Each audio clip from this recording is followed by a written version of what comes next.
Let's see. There's a flashpoint here, but not a lot in terms of industrial capacity. They have manufacturing here at McLeod's land, so maybe we go there. Factory World, again, Pinard. Might be worth a trip there. Manufacturing here, Flanagan's Nebulae. This is a 2.5-star system, so I don't know if we'd be able to take any contracts there. But what we could do is see if we can get any decent equipment from them. We have, okay, Samantha, manufacturing, mega city, large population. We'll check them out first. No, screw it. We'll go to Flanagan's. We'll go to Flanagan's, it'll cost us 45 grand and take 12 days. By your command. We'll see if they've got anything decent in the shop. If they don't, then we can head over to the other world that's a little more within our difficulty rating, and then see how we do there. It's a financial report in 2 days. Again, it's a good thing we sold a bunch of stuff. I've got the I don't financial think... report. Yeah, there we go. Fast forwarding through the cutscene. And actually, now that we've done that, and I actually have some more money to spend, I think we go back to engineering and potentially start working on the ship again. Fixing the power conduits is going to be the next stage to getting us to the Gamma Pod, so I think that's a good buy. Once we get Gamma Pod, and then we get our medical upgraded, then we hopefully won't see the thing that we've seen so far in a campaign, which is our people get injured and then they're out for 18 months before we... Like, at that point, it's almost easier to just fire them, but I try not to be a terrible boss. I mean, here in the 21st century, it's illegal for your company to fire you because you got injured on the job. I don't know if those rules still apply in the year 3062, but I would like to imagine that they do. So let's go ahead and visit the store. That is, in fact, the entire reason that we came here. Please let there be something good.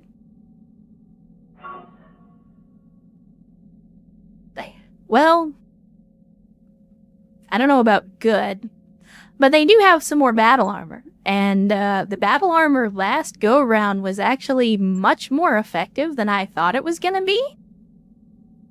So it might not be a bad idea to potentially purchase some more. What is a fire drake? Again, I don't know hardly anything about battle armor. Type of needler, a projectile weapon that sprays a cloud of deadly flechettes. While needlers have a very limited ability to deal direct damage, it uses specialized incendiary ammunition, giving the fire drake the ability to be useful outside of attacking armored targets. Okay, so this is basically a way to up the heat on the enemy. So that could potentially be useful. It's only 5,000. It might be worth buying a few of them just for the hell of it. They get a Scorpion, which isn't a terrible tank, and this is the one that has the Ultra AC5. That's all it has. But that gives it some punching power at a decent range, and it's only 275k. So I think this might be a good replacement for our APC. But the APC also has the tag, so... I mean, there's the part of me that wants to keep the APC or the tag because that accuracy bonus definitely helps. But I think we also need to consider transitioning to a point where we need to focus on damage. Unfortunately, the Scorpion is a 25-ton tank, so it's not gonna last very long in direct combat.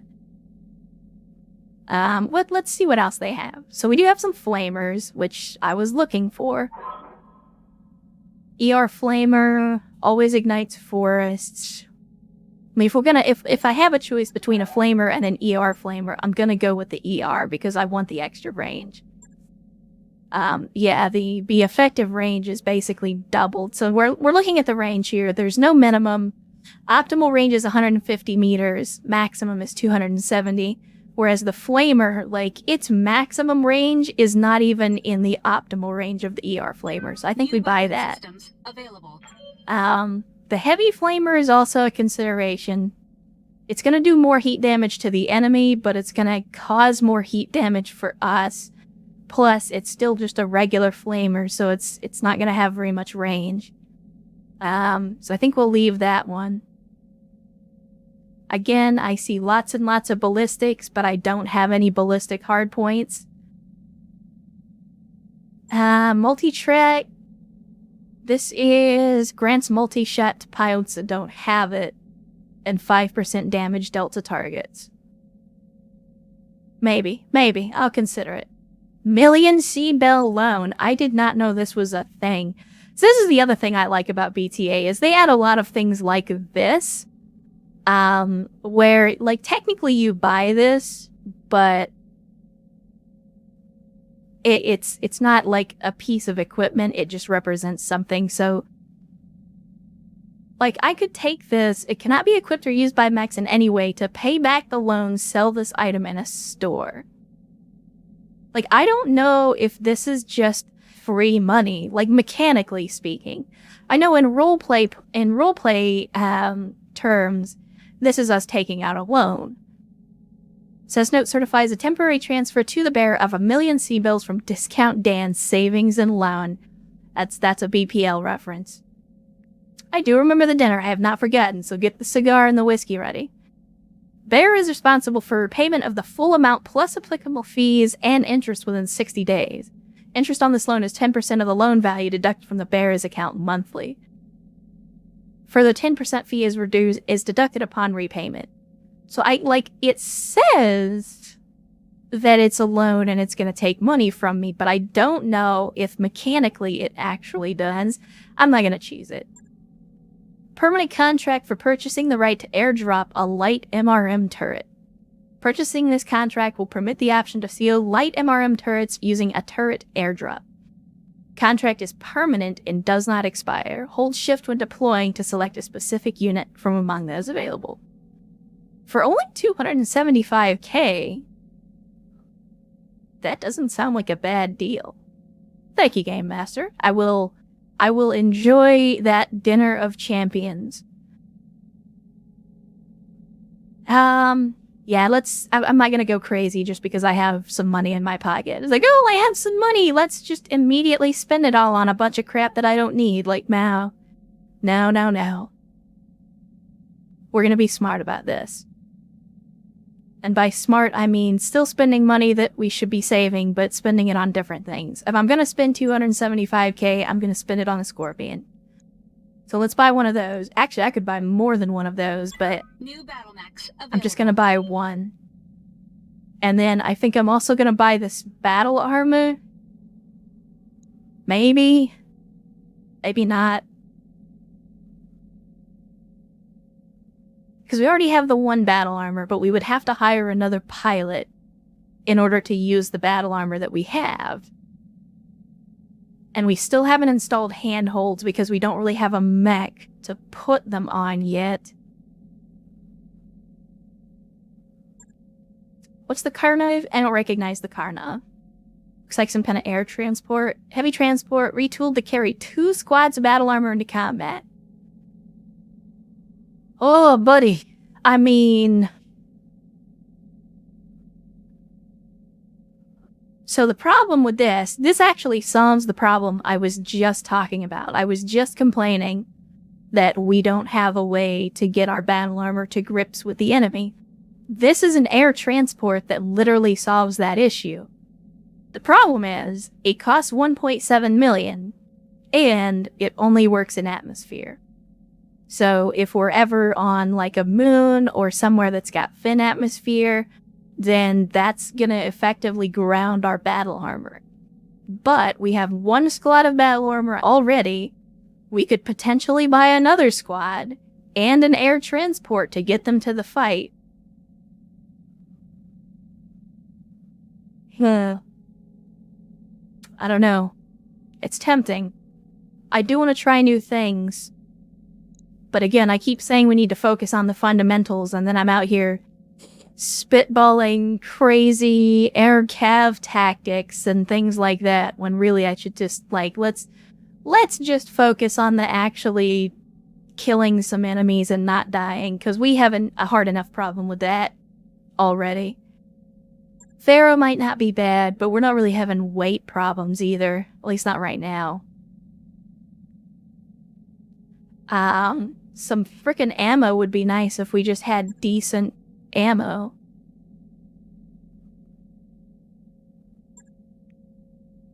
I could buy Artiv. LRMs, I think, could be good. It's going to increase our maximum range for any mech that equips this ammo, but it does decrease the damage, and LRMs already aren't particularly damaging. I think they only do 3 damage, so that's going to decrease our long-range damage again. Yeah. What about Inferno? Minus damage, minus critical hit, but this is going to create a minefield. And it looks like they're Inferno mines. That could be useful, but again, we're like spitballing clown tactics here, and we haven't even got the fundamentals. So yeah, I think we'll just focus on getting our stuff running properly. Are you shitting me? Is this thing... Okay, so what's the problem? Missing weapons. I know that. Fusion core is also missing. That's fine. I can stick one in there. And it's underweight. Alright. So we fixed our hip problem. Now we need to effectively put this mech back together. Where is the engines? I'm looking for the engines. Is it internals? It might be internals. Yeah, so core, I don't remember what core... What core does it normally use? It normally runs a 250. The 250 that was originally in this thing got blown up, and I think I put a 210 in it instead. Honestly, I'm tempted to put the 210 in it again, which is going to limit its mobility, but we don't really need a trebuchet to be mobile. It's meant to be a long-range artillery platform. It's meant to be support. Even if I have mostly been focusing on the frickin' lasers on the thing instead of focusing on the support. So the Streak LRM-10, I like. The ability to potentially hit with all or nothing is great. So we'll go ahead and do that again. In terms of lasers, though, we were able to fully armor the Treb by putting medium lasers in it instead of larges. But I'm tempted, because we're running an LRM platform on this thing, I'm tempted to instead put some large lasers on it, or at least one large laser, and then we can fill in the other slots with mediums. And what that does is give us a little bit of short range to medium range punch, but by adding the large laser, we're increasing the potential damage at longer ranges. So I'm gonna play with that. I think I'm going to slowly try to get us to a point where we're using weapons correctly, and we're using our mechs in the correct range brackets and in the correct battlefield roles. Also, I think if we were ever going to use Artiv 4 on anything, it really should be a Treb. So let's slap the Artemis fire control in here. Actually, I'm going to put that in the torso, because if Homeboy decides to eject, we lose the Artemis. Whereas if we lose the torso, that mech is gone anyway. So at that point, it's kind of moot. Our heat efficiency is going to be doo-doo. We need to do something about that. It might be worth putting some Pharaoh in this thing too, just to give us a little bit more weight to play with. Although that's only going to give us a half a ton.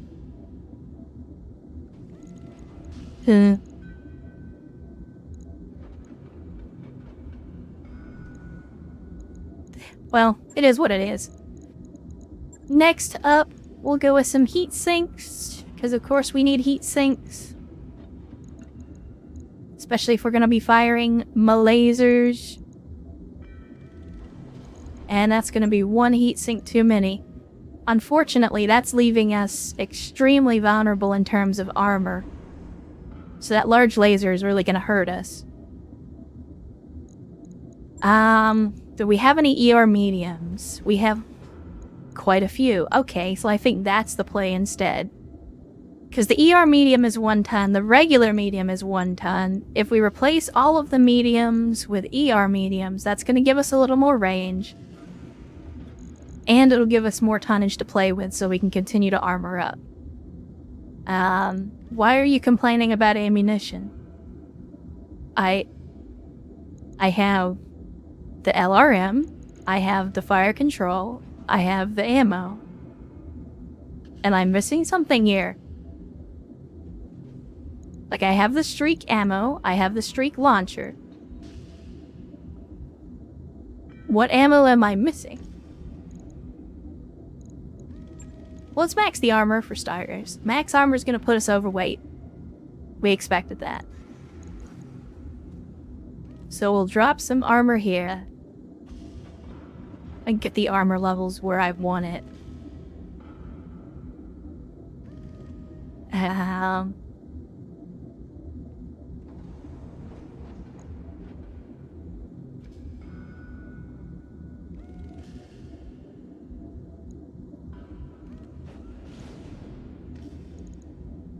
Okay, so we're bringing the armor down.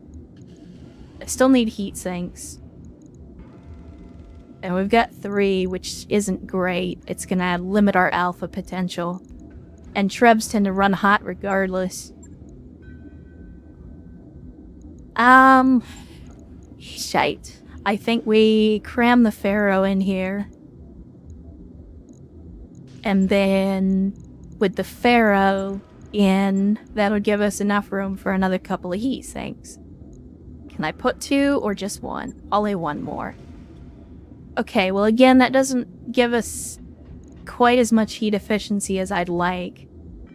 What are you complaining about? Extra ammo. This mech carries unusable Artiv 4 ammo. Okay, why? Because I have the Artemis M here. List of suitable weapons. Okay, am I missing something about the Artemis? Equipment is a weapon attachment. Can target the following oh, do I have to put it? Yeah, I have to put it in the slot where the weapon is. Okay, that's what I was missing. Got it. Alright, well, that's expensive, and it's gonna take a while, but let's do it. Right. I'll get it in the schedule. And then last but not least, before we hit our next mission, I think we're gonna head over to the barracks, and we are going to... First of all, give you more guts, because you're going to need it if you're running battle armor. We're also going to give you piloting. I don't think I'm going to give you any more gunnery because you're running battle armor. Warrior training complete. But yeah, we're going to get everybody trained up here. Brick.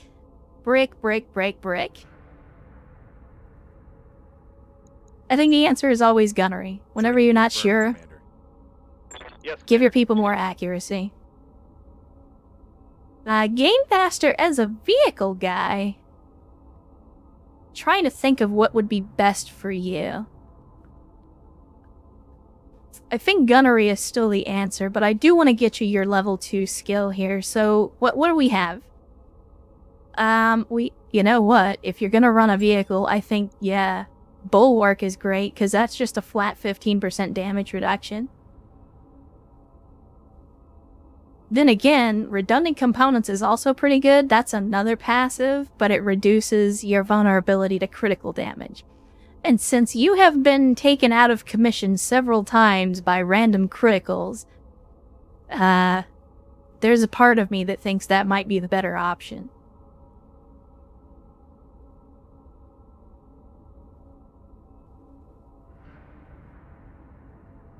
Nah, I think Bulwark is still the better choice. Because again, that's just flat damage reduction against all sources. and additional damage reduction from AoE. So I think that's the play. Training complete. Good to go. I'm not able to level up yet because I've been laid up in hospital. You don't have enough points for the next point of gunnery yet. That'll give you base melee. That'll give you some more damage. But what have I got you in? I've got you using the Panther. And you're actually pretty well acclimated to the Panther already. I think you've just got a couple more missions. Can I see the bonuses again? Can you show me the bonuses, please? You're not... Why are you the way you are? Alright. Cold shot bonus on tactics, I think, is not a bad buy. So let's go with it. Complete. Commander. Quagmire, you're another vehicle specialist, so I think we're gonna go with Bulwark for you as well. Oh, you need Mech Warrior. So wait, does this only give you the passive if you have... Oh no, I might have made a boo-boo and grabbed a skill that you can't actually use. Because if this requires Mech Warrior, then that tells me that you have to be in a mech for it?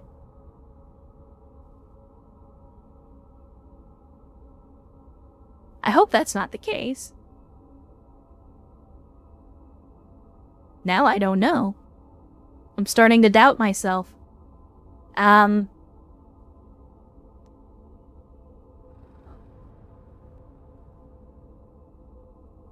Well, poop, then I guess we'll go with redundant components on you. Waiting for orders. I hope I haven't completely cocked that up.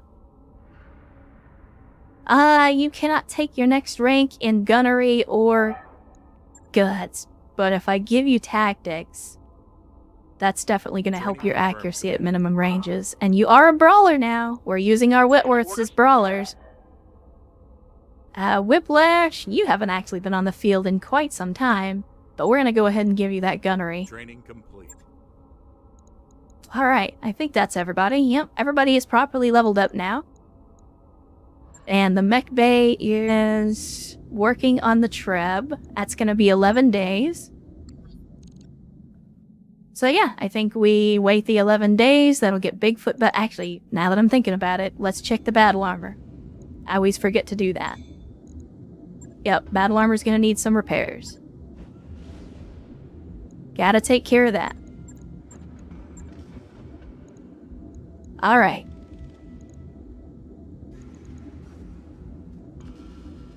I don't know how this battle armor gets so banged up. Wait, can I actually, like, if I went to put this on here? Yeah, I was gonna say, you don't have the ability. I was hoping I could just throw a medium tank cannon on one of these things, but, does not appear that that's something you can do. Cannot add armor either. Well, Dookie!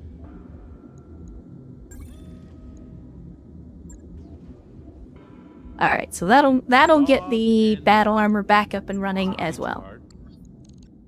Now we'll fast forward. Oh boy, we got people pointing. People pointing at each other. Sundance enters your quarters and snaps to attention, glancing between you and Darius. Darius stares the mech warrior down. We've had a complaint about you, soldier, causing trouble in the mech bay. That mech take's got a grudge against me, sir. My mech's been opened up for way longer than anybody else's, and for no good reason. I was just trying to get things moving. Darius glances at you. Are you buying this, Commander? Well, I mean, it's possible that we have some high school drama on the ship. Although, I am a kind of boss that says, you know, if I hired a guy to do a job, let him do his job. I don't know the specifics of why this mech is in the mech bay for longer than everything else. Maybe there's a problem. We don't know. So I'm gonna say, stay out of the mech bay until work's completed. Mech warrior nods, salutes, leaves without a word. Later that week, Darius reports in. Whatever you told Sundance seemed to have worked. The mech bay is quiet and productive again. Well, as quiet as the mech bay can be, anyway. And Sundance gets dependable, which is a good outcome. Yeah, as a boss, I am of the opinion that it's better to just let people do their damn job. And they can do their job better if they don't have people breathing down their neck. So, but that's just me. Maybe I'm the crazy one here. That work order is complete. Alright, so ship upgrade is done. Say so. Which, what do we need for Gamma Pod? Oh, we also need the structural reinforcement. So if we do the structural reinforcement, that's going to be 30 days. But I think that's the move. It's not actually a very expensive upgrade, all told. It's just going to take a while. All right, I'll get So I say we do it. That'll get us the Gamma Pod, which will open up all the potential upgrades that we can have. And that'll keep engineering busy for a little while. Then we'll wait one more day for that battle armor to finish up. And now we're ready to get into a mission. With a little over a week before the next payday. So let's see what missions we have available. Oh, that's right. We are on a big boy planet. And I don't think we're going to be able to really handle any of the missions on this planet yet. We've been doing missions about half this difficulty and struggling to complete those. So maybe Jamestown is the move. What was this other one? Yeah, because this one is manufacturing. Samantha is a manufacturing planet. And it's an Arctic world, which means we may get missions where heat is less of an issue. And a lot of our mechs run hot, so I think that's a good move. We'll go ahead and move to Samantha. It's going to take us another 15 days, which means we're going to roll over into the next payday, unfortunately. But them's the breaks.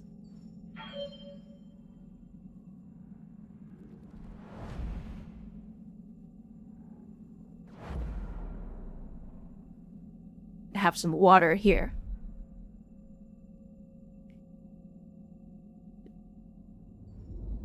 Ready to go Oh, with that's financials good. Whenever you are.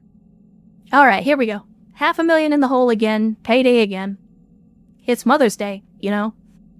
Because I gotta pay this mother and that mother. 6 more days to Samantha. We have arrived. Waypoint reached, Commander. We'll visit the store since it's a manufacturing planet. Maybe they'll have some new goodies. Maybe it'll give me an excuse to spend even more money that I should be saving. We've got another airlift VTOL.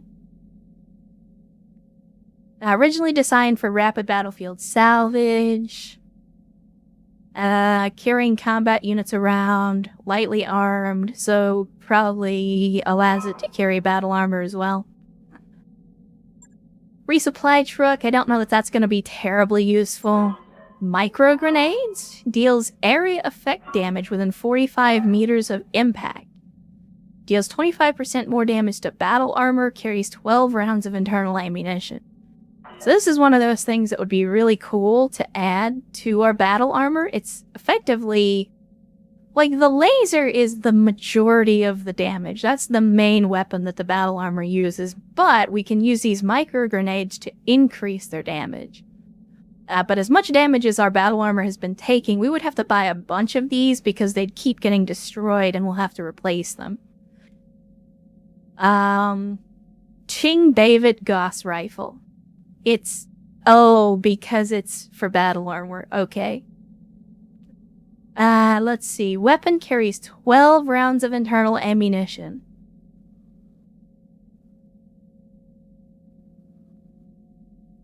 Guys, we might be able to put Gauss rifles on our battle armor.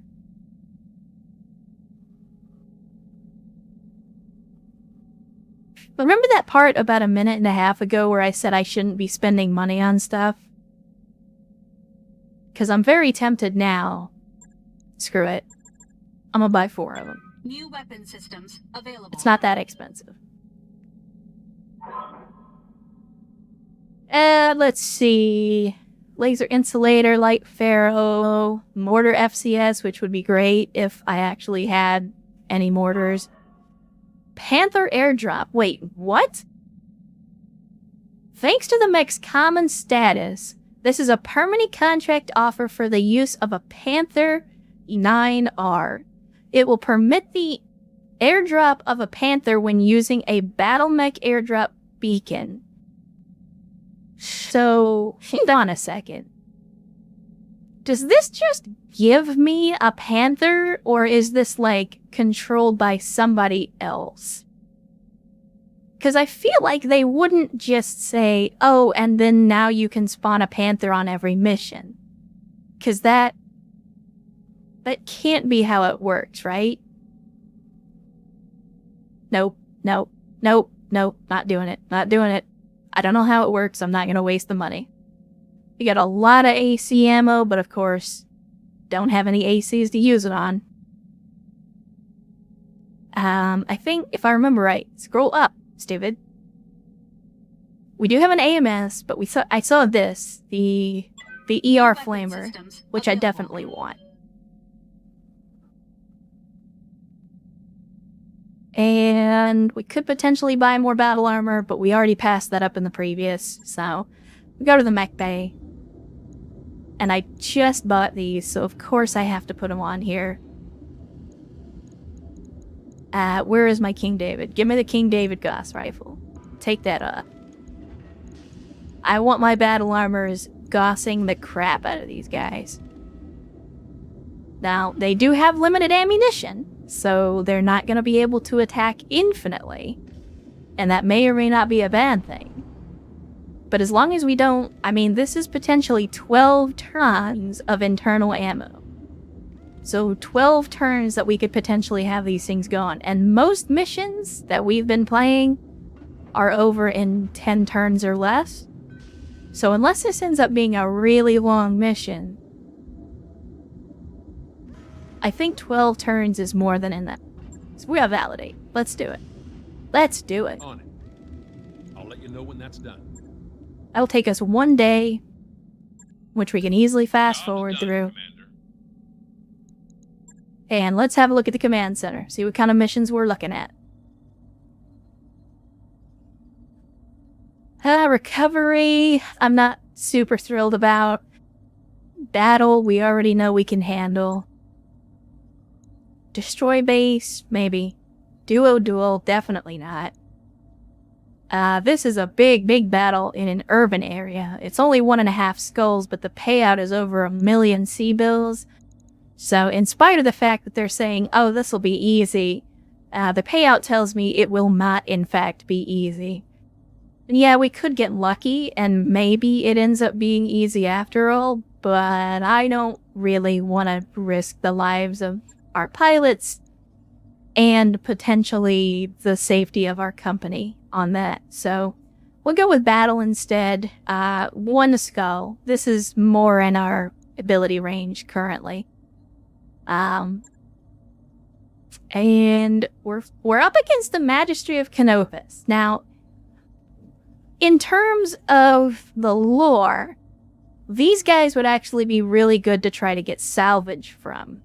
I don't know how they are in the game, though. I say we're going to do something we haven't done yet. And I'm going to go for a full salvage payout on this. And we're not going to make a lot of money, but if there are optional objectives, hopefully we will make up the difference in the money that we lose with the optional objectives, assuming that we succeed. We don't serve your Alsfin APC here, okay? Apparently they have an issue with the APC that we have. They don't like our APC. Which is kind of strange. I've never run into that before. Yes, I'm aware, thank you. So, I want the Treb, and you were using the Panther. So, let's put the Panther here. And I forget, who was it that was it Brick that we were putting in the Treb? Yeah, it is, okay. So, Brick, you're gonna go in the Treb. Then let's get over to our vehicles. And we are now finally running into what I was talking about before, where I said, oh, we're not having an issue with vehicle tonnage yet. Well, now we are, because now we have a lot of vehicles. We don't have a lot of spots to field them. So, let's see. Game Master, I know I've had you in this galleon for a while. You're only at 6 missions so far. Which sucks, because I'd like you to continue to be comfortable in the vehicle, but we're going to give you the Hetzer instead. We are going to maintain the same strategy. We're going to put the barrel up somebody's cornhole and pull the trigger. The difference is an AC-20 is a much bigger boom for every trigger pull. And then I think we will also go with the Scorpion, use that AC-5, and we're going to, because he already has experience, it would probably be best to use Whiplash. But Quagmire also could do it. I think we'll put Quagmire in the Scorpion, and then I'll work... once we've got the next upgrade to the ship, I'll work on upgrading our drop tonnage, so the next time we can take the APC, and we'll keep Whiplash in that APC. And then we've got the battle armor, which of course we know Bigfoot is the pilot of the battle armor, and we just put the fancy Gauss loadout on there. So yeah, alright, let's give it a shot. Here we go. Cross your fingers. Maybe RNGesus will be on our side this time. I'm hoping for an easy A, easy secondary objectives.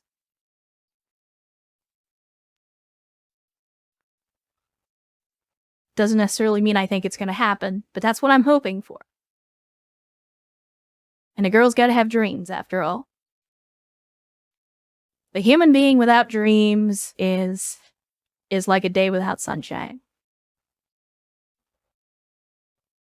I don't know, maybe you're into that. Maybe you live in the UK where there is no sun, and they have not seen the sun in centuries, and maybe you're into that sort of thing. I don't know. To each their own. Alright. Disrupt the reconnaissance mission. So if it's a reconnaissance mission, I'm hoping that we're going to be up against mostly light mechs, which is going to be more in our wheelhouse. Unfortunately, if it is a bunch of light mechs, they're going to have the mobility advantage on us, and we saw in the previous mission how that can sometimes be to our detriment. It's something that we didn't have to worry about too much when the Lance was focused around long-range weapons, because we were usually engaging at a range where they couldn't just run in behind us. But with us switching over the Whitworths to a short to medium range configuration, we do now have to kind of keep in mind that they are vulnerable from the rear. This is urban. I'm going to tell you guys right now, I don't know how, because again, I'm using 3D software for my avatar. I have no idea how this is going to react when I go into an urban map. Urban maps are very dense, and we may see some hiccups in performance, but cross your fingers. I do have the settings turned down to remove a lot of the junk in urban maps. And there you go, we're getting the ODST drop pod entrance here.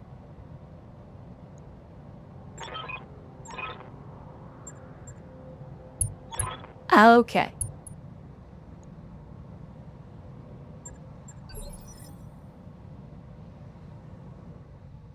Now let's see. We do have contact up in this direction, and it's a Toro, so like we expected, light mechs. I don't see, we're kind of in a corner here, so they shouldn't be behind us. I'm expecting enemies to be up in this direction. So we'll go ahead and start advancing. Can I, there we go. Yes, Commander.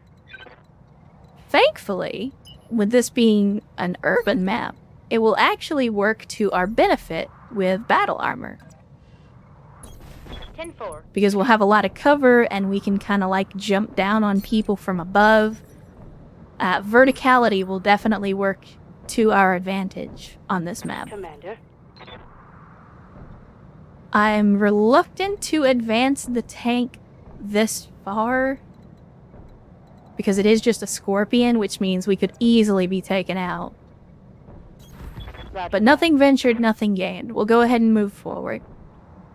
And with an AC-5, if we had a visual, we could potentially take a shot at this guy, but since we don't, we'll have to wait. But you can see potential damage with an Ultra AC5, Ultra ACs. So AC is an autocannon, for those of you in the chat that don't know your BattleTech. AC stands for autocannon, and the number is effectively like a caliber, basically. So an AC2 is the small one. It fires fast, but it fires at long range. It doesn't do as much damage. Your AC5 is like your medium-ish cannon. AC10 would be like a big gun, where it's going to do a lot of damage. And then the AC20 is basically like, again, one step down from artillery. An AC20 is a really big gun, but it also has a very short range. With that being said, Ultra ACs, or UACs, are effectively upgraded autocannons that fire more rounds per gun. So in this case, you can see for the damage, the Ultra AC5 fires 40 damage shots, but it potentially can hit twice.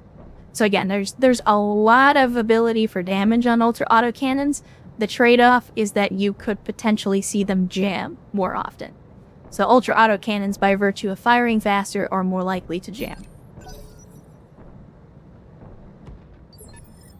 Because like most good games, BattleTech has that risk-reward mechanic, where if a weapon is just better in terms of raw damage, usually it comes at a price. Now, this is the other thing where, because this mech does not have jump jets, we effectively have a row of buildings here. I can't get past this row of buildings because we can't jump over them. So unfortunately, I'm gonna have to walk this Panther around, and there may be... I might be able to walk through here, but I don't know. We'll have to see. This is one of the disadvantages to urban maps. So we've got 35-ton mechs. We already know this is a Toro. And it's not gonna let me... Is it? Did I kill a game? There we go. And say if we sensor lock this guy, that's what I wanted. So by sensor locking an enemy that we can't see, then I'm able to get some intel on it. And now we know it's a Jenner. So we had another 35-ton mech. We'll have to see what that one is. Now in this case, because we did put the jump jets back on our Whitworths, again, I don't like Whitworths. I've said this 1,000 times and I'll continue to say it until the Whitworth stops sucking. And I don't think that's ever going to happen. But because we have the jump jets on these Whitworths, I can actually jump over the buildings. And that will give us a little more mobility and give us the ability to get to grips with the enemy faster. Standing by. So we will continue to do our best to advance.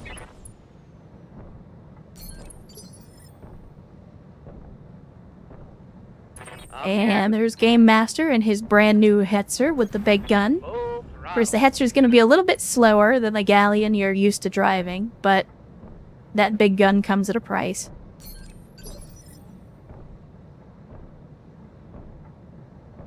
And who's left? Yes, Brick. Another mech without jump jets. So we're gonna have to do this the hard way. So we'll go ahead and sprint forward.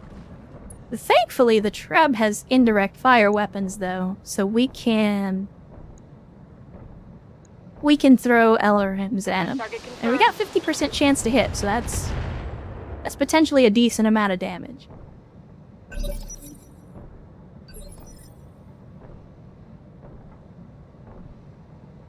Alright, let's see. Here. Battle armor again. I think we jump up here. Engage and jump jet. And we blew something up by landing on it, it looks like. But depending on how far they advance, we may actually be in a good position to rodeo a mech here next turn, depending on how things play out. So we still don't have line of sight, and we are getting some lag here, so I think that could be the map. It could also just be the memory leak that this game has. So I don't like the idea of having to advance like we are, but we've got to get... The problem is we don't have line of sight over this incline. And this is only a 25-ton tank, so we're not going to be able to take much damage. Normally I would advance towards the enemy to get a better shot, but I think because we're using an AC-5, it may be better to actually back up a little bit. If I shoot from here, we're looking at a 73% chance to hit. If I shoot from here, well, we're looking at a 91% chance to hit. But that's also going to put this particular vehicle in a position where they're very, very vulnerable to enemy fire starting next turn. Because this is no cover. So I think we move back. So from here to here, 73% chance. I think that's still decent chances to hit. And we will take the shot. And we missed both shots.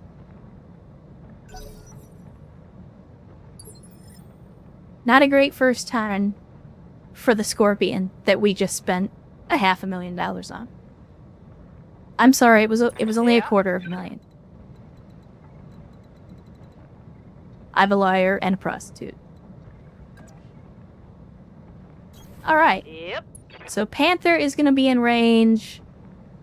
Good on the PPC. We've got 76% chance on the LRMs, 65% on the SRMs. So I think we go with the LRMs. Take the shot. There we go. Sensor impaired, and we got decent hits across the board.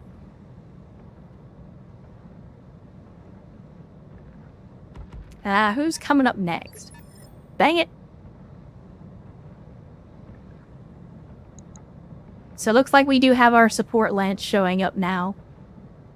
While these guys are going to be light mechs, I'm not sure what we're going to be dealing with in terms of the support lance. They could be potentially anything. Standing by. But we'll have to find out. So we could jump, but as we discovered previously, jumping disables our weapons. Or at least it did in the last mission, and I'm not 100% sure why. Roger that. But I'll try it again. We'll take a jump. Yeah, and now we can fire for some reason. I'm not sure why in the last mission, every time we jumped, it stopped us from firing. But we'll go full alpha. Fire at this, Can we use the flamer? No, it's out of range. So yeah, we'll go full alpha and fire at the Toro.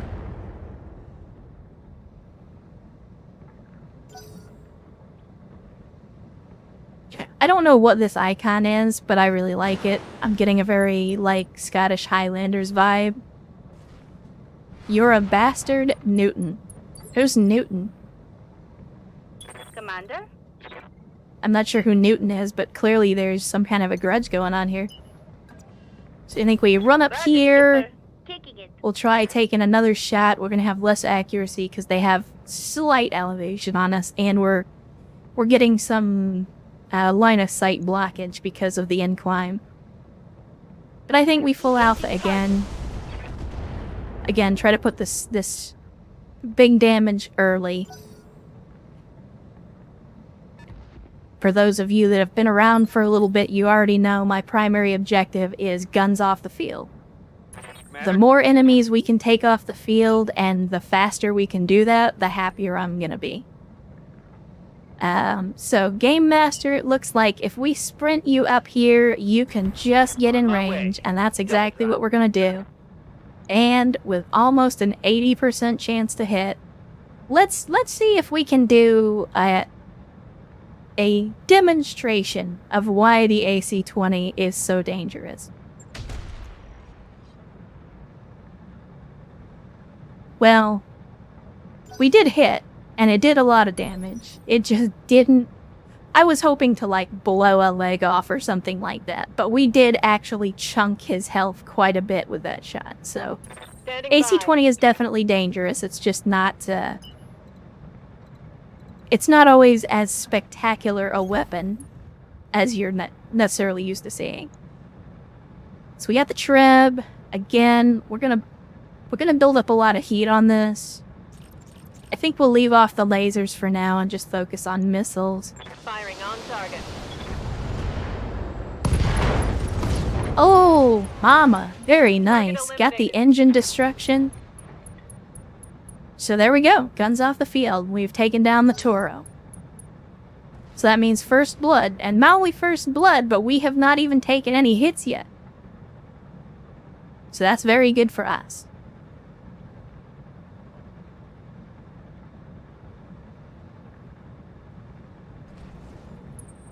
Game is thinking very, very hard right now.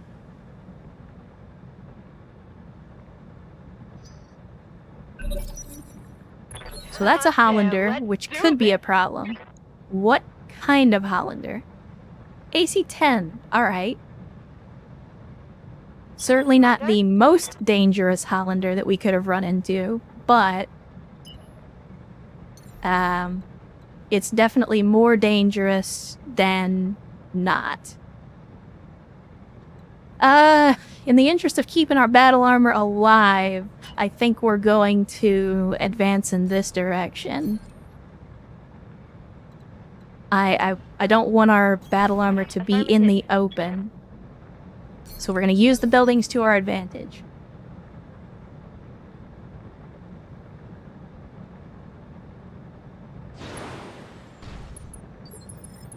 Normally I would have them jump up on top of one of these buildings, but because the majority of the enemies are already in an elevated position up here, by jumping onto this building, we're effectively putting ourselves in a position where the battle armor will have no cover, and they'll be easy targets. So, instead I'm going to keep them on the ground in between the buildings. Next order of business, see if we can get the Scorpion into a position where they can actually hit something. Again, I don't want to advance a 25-ton tank into the fray,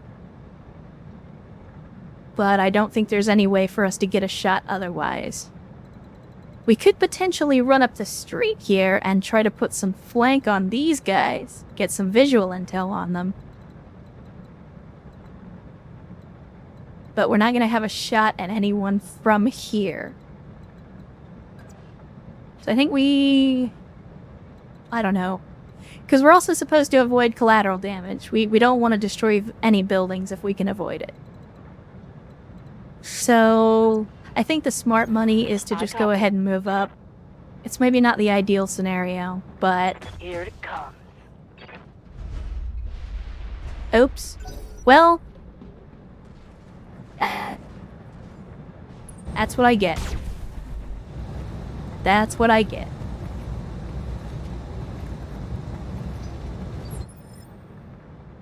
I'm sorry, all the people that worked in that office building, Yeah. but on the plus side, at least you don't have to go to work tomorrow. Confirmed. So the Hollander is definitely going to be the biggest threat of the two mechs that we can actually see. The question is, which do we have better odds of hitting? It's probably the Hollander, by a pretty narrow margin. If we switch over to SRMs, yeah, that's going to make our accuracy even lower. Now we'll take the shot. Go.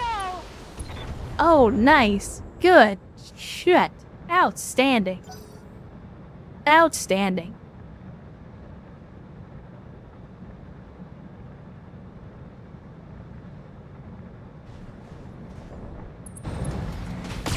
And there's the Jenner. It's okay. Damage is light. So wait, I wasn't even paying attention. If that's the Jenner, then what is this? Oh, a Wasp. Okay. Can another 35-ton mech? So it looks like, with the exception of this Panther, and I mean the Panther is also a light mech. But yeah, it looks like we're just dealing with a bunch of light mechs.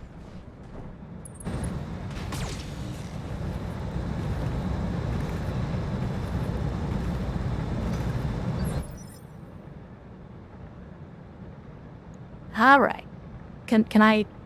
Waiting. I don't like it when it does that. Occasionally the game kind of like bugs out a little bit, and when I go to select somebody, it just moves to another person. Alright. So because of evasion bonuses, all of these Jenners and things are going to have a lot of extra evasion.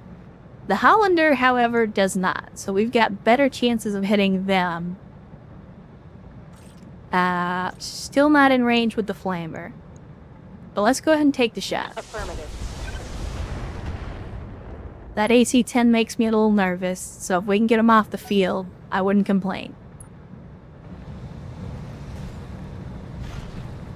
Oh, we had another guy that just randomly fell over. How nice!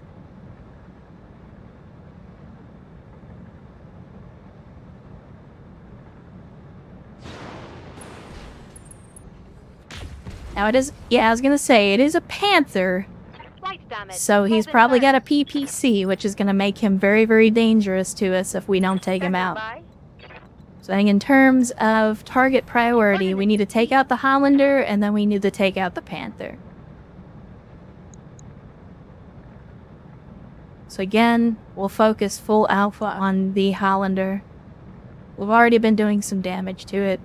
And if you look here, so we're looking at the right torso, which is what we want to destroy. That's, for a Hollander, that's where its weapon systems are. So if we can destroy the right torso, that's going to be by. Copy that. ideal. And we got the right torso. Critical Excellent. hit, Commander. Outstanding. So that should now take the AC-10 off the field. And basically all he's going to be able to do is potentially melee. So I want to get stuck in. How much armor does this thing? Okay, so the Hetzer has good armor. If we roll in sheer, so I want to minimize potential risk. We got 50%, 56% on the Hollander. If we move here instead, and I think we move here. We'll move the Hollander up, or I'm sorry, we'll move the Hetzer up. Take that shot with the AC-20, 50-50 chances. Oh, nice. Very nice. Took out the left torso as well, so that Hollander is effectively a non-entity at this point. He has no weapon systems. He can't really do anything. So we will... I think we'll just advance the Treb at normal speed. I'm not gonna sprint. On the move. And... take this shot here, maybe?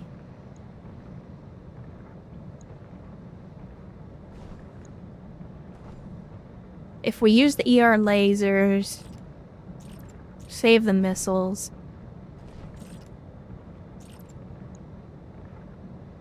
Yeah, we'll do that. And basically, because the Hollander is already heavily damaged, I'm not going to waste any missiles on it. Because I'd rather save those missiles for the other mechs that we're currently dealing with.